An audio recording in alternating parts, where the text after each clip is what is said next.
Today's session is going to be interesting because I'm having a podcast and I'm not doing it alone. I have a special guest and he is Sandy. So today's topic is how is life different in the UK from India. So Sandy moved to the UK only like recently 1 year. So we are going to talk to Sandy and talk about his experience of being in the UK from the last 1 year. So we are going to talk about everything from personal life to professional life and what was his expectation versus reality. So if this topic is of any use to you, make sure you keep watching the video till the end. But before that, a quick introduction about myself. My name is Sarica and welcome to Your Knowledge Buddy. If you want to study abroad in any of these listed countries, my team can help you free of cost. So what do you have to do? You have to fill the form which is provided in my video description and in my pinned comment, and my team will reach out to you as soon as possible. So without any further delay, let's get started with today's video. And let me welcome Sandy on this podcast. Hi Sandy, welcome to Your Knowledge Buddy. Hi Sarica, thank you for having me. So Sandy, if you don't mind, can you please introduce yourself to my audience? So I moved to the UK in October 2022, and before that I was working in India for around 10 years in sales and marketing, handling different brands. When I moved to the UK, it was altogether a different journey for me. I had to start my career from the scratch, and there were a lot of personal as well as professional changes. For the first 6 months I was just volunteering and working on part-time basis, and then after 6 months I was able to get full-time job finally as per my liking in space tech industry, where I am currently working as marketing manager. So that's about me on the professional front. On the personal front, I also run a community on Instagram called Banmaska, wherein people can reach out to me and talk about anything related to UK, whether it's jobs or just moving here, and get guidance on anything.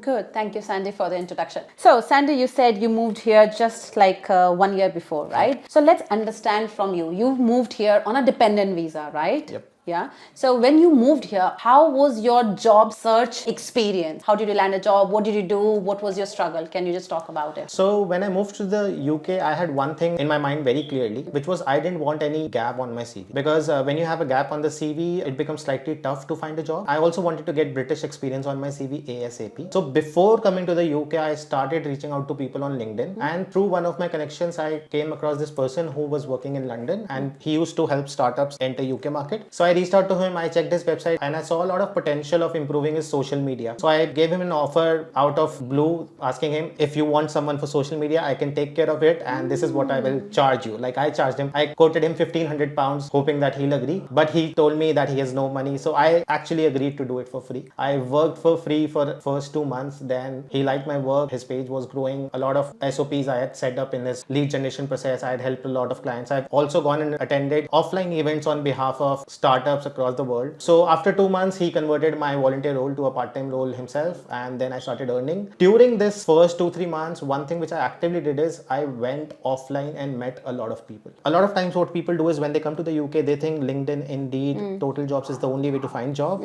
But let me tell you that the job market in UK works absolutely different to that of India. India is vast, so you cannot go and meet everyone personally, but in UK you can travel to a different city within 1 hour, right? So I attended a lot of offline events, one of them being an Asian business club in Newcastle, and there are many Asian clubs across the UK. And I still remember when I went there first time in January 2023. After that first meeting itself, I had 2-3 people coming back to me and trying to sort out if they can offer me a job, because they were looking for someone who can take care of their marketing operations or digital marketing, and I had that experience. I also had an offer of around £30,000 from someone who runs a legal tech firm and was looking for a marketing person to take care of all the marketing. But I rejected it because I knew that the person was looking for an agency, and one person cannot do that work. So I rejected some offers on my way. Then I also attended job fairs like a student. I had done this in 2013 when I was graduating, and I did it again in 2023. I was probably the most experienced person in the room, and I met a few HR people, and I realized that these jobs are very entry level, 23,000, 25,000, and maybe I can get something better. I did that. I went to events like Rise in Design, because those are marketing related. So I attended a bunch of events, job fairs, Asian business clubs, Rise in Design events, marketing events, networked offline. When I was working, I made some really good connections on my part-time job, and these connections eventually became my referral when I got a full-time job. Awesome. So what I have learned, you can start networking on LinkedIn even before landing in the UK. So even though Sandy moved here on dependent visa, you may have a lot of struggles because you don't have any UK experience. You may have difficulty in landing your first job. So you can take the experience or what Sandy is saying, you can reach out to people already either through LinkedIn, and then once you are here physically, you can start joining those networking events or job fairs so that your chances gets better and you can have a strong network, and then you can see how the job offers starts flowing through you. But again, you have to work on your profile if your profile is not good enough. So it all depends on profile. What you may also hear that Sandy got 10 years of experience from India. So let's hear from Sandy. Do you think that your 10 years of experience into sales in India is kind of valid in the UK market? Actually, it came as a shocker to me when I came to the UK that when I talked to the recruiters, I realized that a lot of my skills are not transferable. Because when you're doing sales or brand management into a different country, you understand consumer behavior of that country well. But when you move to UK, you have not grown up here, so you don't know how Brits behave. You don't know how local consumers consume any type of food product. So those skills are not transferable. The only thing that helped me were my technical skills. Digital marketing used to be part of my portfolio on and off and in a very small capacity, but I knew it on the back of my hand. I knew how meta ads work. I knew how social media works. I knew how LinkedIn works. So I leveraged that and I started volunteering in the same field then to get some local experience on the technical skills that I had. Now, if you'll ask me, do you need 10 years of experience to get those technical skills? I would say someone can learn all of these skills in 6 months and come and start volunteering in the UK. It's that easy. Thanks, Sandy, for explaining that. Now, how did you land your current job? So, Sarica, I was applying to a lot of big companies and I realized the competition is very tough and they are preferring local candidates. So, I started applying to medium and small companies. I expanded my reach by not just targeting jobs in Newcastle, but across 100 miles. Like, I reached out to Leeds and Edinburgh also. I opened different cities. And I also opened my profile from food sector to all the sectors now. So, I broadened my search to the maximum possible extent. And once I did that, within the first week, I would say in December 23rd, I would say when no one expects to get an offer or a call, my manager was actively looking for a marketing person to join their team. And he just reached out to me on LinkedIn, which is unusual because in India, I have never got a job through LinkedIn. And I applied to their job on, I think, 15th or 16th December. I got the first call, which was supposed to be a 5-minute call. It went up to 20-25-minute call.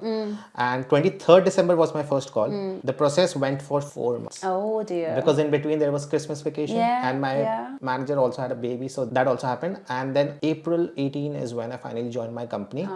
And this company is in space technology. They process satellite data. It's not something that I've done. I mean, I'm not even an engineer, so I had to learn a lot on the job, but I only had to learn so much that I can explain it to customers. So they gave me a project which was the final presentation, and I cleared it, and that's how I got it. Awesome. Thank you very much, Sandy. So guys, what I have learned from Sandy, do not target only big companies. If you are new to the UK, also target small companies and medium companies because it's easier to land into those companies if you don't have any UK experience. And second thing which I learned from Sandy is try to focus on the transferable skills. You know, if Sandy got a sales job, but he knew that digital marketing is something which he can leverage here. If you're struggling in your area, you need to identify which is your transferable skills, which you can highlight in your profile. And the third thing which I learned from Sandy is about LinkedIn. People who joined my webinar, which happened on 20th of July, I talked a lot about how you can use LinkedIn to network with people, with the recruiter, and how to find jobs and how to find sponsored jobs as well. If you need access, you can email me or you can drop a comment as webinar and I can send you that webinar link so that you can watch it. Now, Sandy, tell me something. Now you have spent already kind of 1 year or over a 1 year. Now you are kind of new to the UK as well, but you also have good experience from India. If you compare India's experience with the UK's experience, what are the things that you see it differently and what is kind of shocking you or you're liking it or not liking it? Can you just talk about it? Sarica, it was a 180-degree change for me in terms of workplace culture, because in India, the companies that I've worked with were really hierarchical. Like you would approach seniors by calling them sir, and juniors would call you sir. When I came here, that concept was gone. I'm not saying all companies in India have this culture. MNCs don't have, but a lot of companies do have. Majority companies have. Another thing is, I really like the way that people talk here. They're very polite. Even if your boss has to give you some work, they'll not just send you a mail. They'll have a word with you. They'll be very polite. They'll always say please, though they want the work to be done on the same day. But the way of talking is nice. So the overall culture becomes good. It's also very encouraging. If you do something good, you do get rewarded, at least in words. However, that's a different story whether at the end of the year they recognize that or not, whether those words fall flat or not. But a lot of verbal appreciation is given in daily tasks also. And that keeps you motivated and engaged with the job. So I love these three things. And the most importantly, I was someone that I had to go to office during COVID times also, because my company was food company and we were falling in that necessity list. And here I'm working remotely. Actually, it's a hybrid role, but I only have to go off like once or twice maximum in a month. It's almost remote. And I never expected that I would be able to live in a different city and work in a different city. I live in Newcastle. I work in Leeds, which is almost like 160 kilometers away. Ooh, okay. And that's only possible because of the arrangement that they have, like hybrid role. yeah. What surprised me is that I'm not the only one doing this. There are people in my company who come from France to work Oh, okay. once a month. So it's very natural here. In fact, I did some research and found out 45% roles at one point were either hybrid or remote in UK. really? So that's really good. It gives you flexibility, especially to, I would say, mothers who want to be with their kids, or if you're based out of small city, you want to go and work in big city. You want to reduce your cost. It's very good for the first 2 years when you come to the UK. You can save a lot of money by living in a small city and working in a big city. Yeah, true. What about life balance, personal life versus your professional life? How was it in India versus the UK? I would just give you like 2 examples. In India, there is very little differentiation between a Friday or a Saturday. Sundays you get off, but Saturday sometimes you have to take care of work in the morning, or you might be traveling for work. Here it's very clear. Friday 4:30 p.m. your week ends.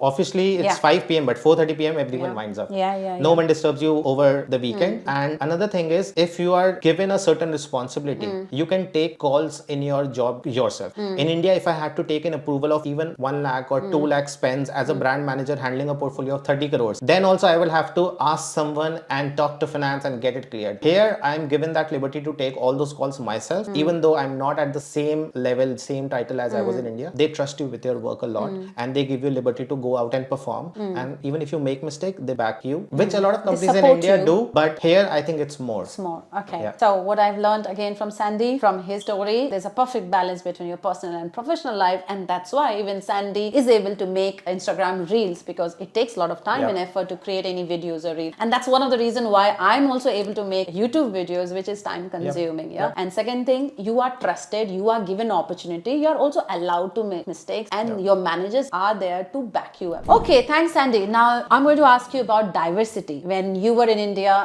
of course you were in a diverse culture, but did you see anything different when you moved to the UK? The only thing different from India is that here diversity means working with multiple nationalities. In India, diversity means working with multiple people from different states. Here, people from different country. That's the point, And do you think, is it good to work in more diverse culture? Does it help you in grow professionally? It is absolutely good. Sometimes it does get funny because you don't understand those cultural differences, but then that's where you get to learn, and there is always something new to learn every day when you talk to your colleagues who are from different countries. So that's good. Yeah, I totally agree to that. Okay, so next question which I'm going to ask you is about, maybe, I don't know you like this question, whether you have experience or not, but when I was in India, or when I speak to people who are still in India, they talk about micromanagement a lot in Indian work culture. You know, it's professional life. They have found bosses or managers who do that. Did you have any experience in India versus how it is different in the UK? In India, when I was at executive level, when I was just starting my job, then I did face it, wherein if you were given a deadline for like 7 days to do a task, you will get follow-ups like 5 times in those 7 days to get the work done, or to check the status just, and you'll have to circulate a tracker. Here, if you're given a task, you are also given this trust along with it that you will do it, and people do it. People show up on 7th day with the work, and that's how it works here. So micromanagement is less here. In India, it's more, as per my experience. And people are trusting you, your managers trusting you, and also they allow you to make mistakes and support you as well, right? Let's talk about a topic which can be controversial: racism. I know you don't have tons and tons of experience in the UK, but your limited experience of 1.5 years being here, do you think you have faced any kind of racism so far? I have not faced racism explicitly, like someone is coming to me and talking trash to me. No, that hasn't happened. But sometimes people do confuse me because I'm a Sikh, so sometimes they do confuse me as a Muslim, and then they'll come and say Assalamu alaikum to me, and I'll just take it and I'll just be a sport and reply back saying Walaikum Assalam or hello or you all right, right? But they don't know about my religion, but are they racist about it? I haven't faced it. So I think that also depends on the locality where you live and the people that you interact with. If you talk to good people, if you live in a good neighborhood, then those experiences will be less. If you live in a rough neighborhood, then those experiences could be more. So at least in your professional life, you have not experienced that. And not in your personal life as well. Okay, let's talk about a little bit about personal life. When you move from India to the UK, it's not the personal aspect that you bring to yourself. You have a personal life. You moved here on a dependent visa, so you had to completely start from zero.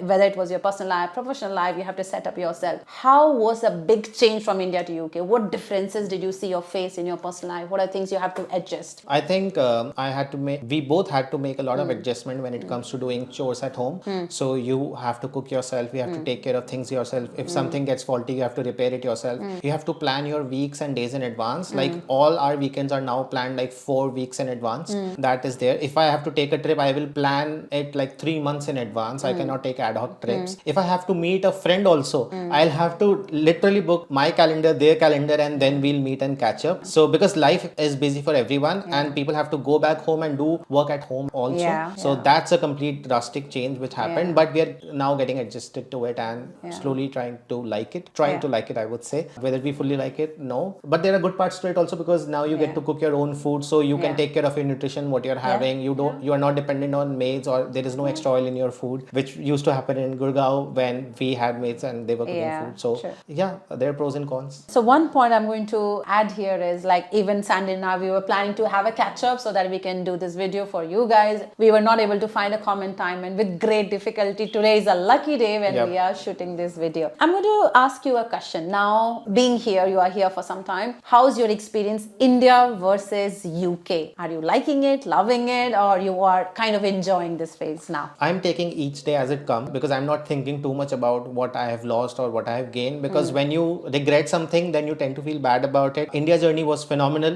UK journey is going good. I would not say it has reached phenomenal stage. I do miss home, I do miss family, but at the same time there are pros here. For example, I used to live in Gurgaon and the pollution was so bad that in winters I used to take anti-allergen for like 3 months. Here I never faced that issue. So I love the air quality here, but I don't have friends to enjoy that air quality with. So yes, those things are always there, but I am liking my experience so far, and I really hope that it stays the same and I don't face any big issues like sometimes people face. And we were also talking about, because of less sunny days here, we do have to take vitamin D as well. So keep a check on you guys here. When you move here, maybe your body will need to adjust. Keep monitoring, look for the signals that your body is giving, and see what other supplements or things that you need for your body. And we do talk about the pollution thing, and I believe, like Sandy was saying, in the UK at least, the air quality is a little better than in India, I believe, which you're using. Okay, so I believe this was a very useful conversation, at least for me to understand from anyone who had recently moved here in the UK. So if you guys are planning to move here in September intake, or if you're planning to come here on any kind of visa, I hope this video is give you a reality check. So don't come thinking that things will be easier. You will have to do a lot of work yourself. But again, it's a learning, like Sandy is saying, you're learning every day if you're in diverse culture, and then it will develop you as a professionally, and then it will shape you as a person. So I believe, thank you so much, Sandy, for coming and sharing your journey, and thank you for recording this video, and wish you all the best. Thank you, Sarica. Thank you for having me. Thank you. Thank you, guys. Thanks for watching our video till the end, and we will see you, or I will see you in my next video soon. Thanks for watching.